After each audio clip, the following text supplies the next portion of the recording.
How we doing, sports bettors? Ghost Picks team Justin here, getting ready for Friday. Gosh, I don't even know what day of the week it is right now, but we are getting ready for Friday.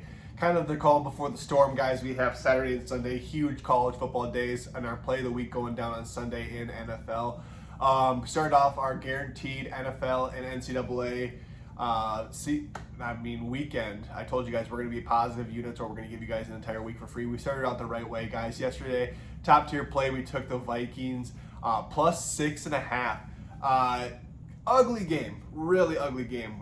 Both teams just really looked like they didn't want to win that game. Minnesota, they're averaging 3 turnovers a half in the first half.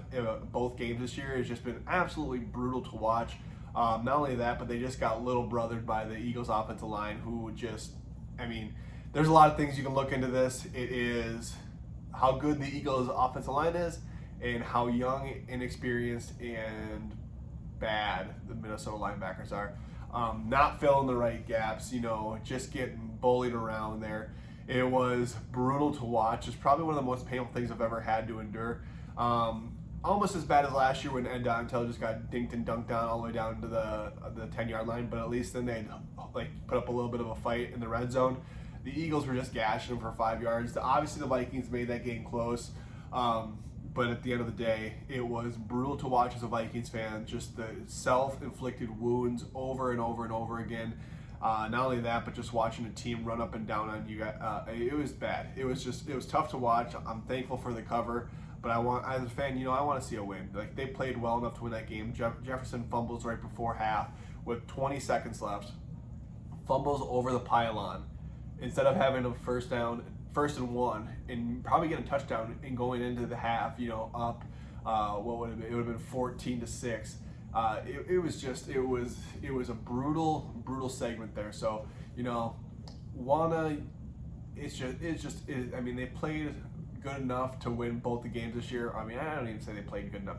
They've had glimpses of what they could be, and so far that team has just not lived up to expectations. But then you look at the Eagles, and they just did what they had to do. They just ran the ball consistently, and they just ran it down Minnesota's throat. And if that's what's working, that's what's working. Hurts did not impress me yesterday.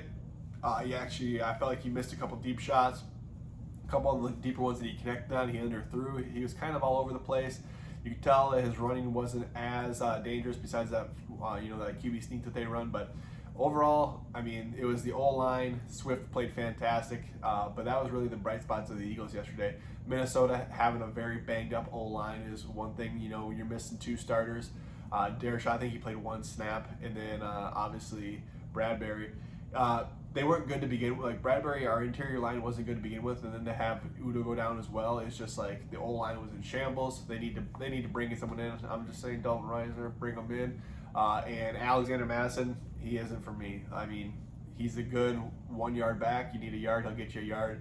But if you need 3 yards, you're going to get a yard as well. So we need to bring in some talent, I think. There's not a lot of cap space, but hey, if you got to do what you got to do, we need to shore in that interior D-line as well. That's enough of my Vikings rant on Thursday morning. It's just getting it all out there for you guys. It was a tough day for me watching that dumpster fire of a game last night. And I hate Thursday night games too, because now I'm in a bad mood all weekend long, and my family has to put up with that. So, anyways, we're going forward. We got football going on tonight. We got football going on Friday. Saturday and Sunday, like I said. Huge college football Saturday. And like I said, our play of the week's on Sunday, guys. We're running a special $50 weekend. Gets you guys all plays all weekend long. And that includes all plays. It's not the guaranteed week like I said for the earlier, but it's still, hey, you're going to get baseball, college football, and NFL. Like I said, and our play of the week is included in that. So it's $50. I'll have that up very shortly for you guys.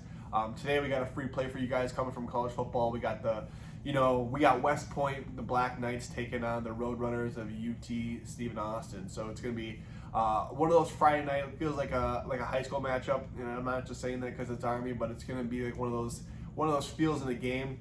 And when I say that, it's because I don't think there's going to be a ton of points. I think I'm still torn on who I think is going to win this game. But there's one thing I do know is I don't think there's going to be a lot of points scored right now. It's 46 for the over-under. I'm taking the under in this game. I can very easily see a 37, 37-3, 35-6. I think it could be one of those games, but I think it's just going to be an under day. So We're taking the under in this game. We're getting our free plays back on track. We're going back to football for you guys in these free plays. Make sure you subscribe, like, and guess the free play score. If you guess the free play score, I'll give you guys a free day of Team Justin. So good luck. God bless. Grind on and let's go.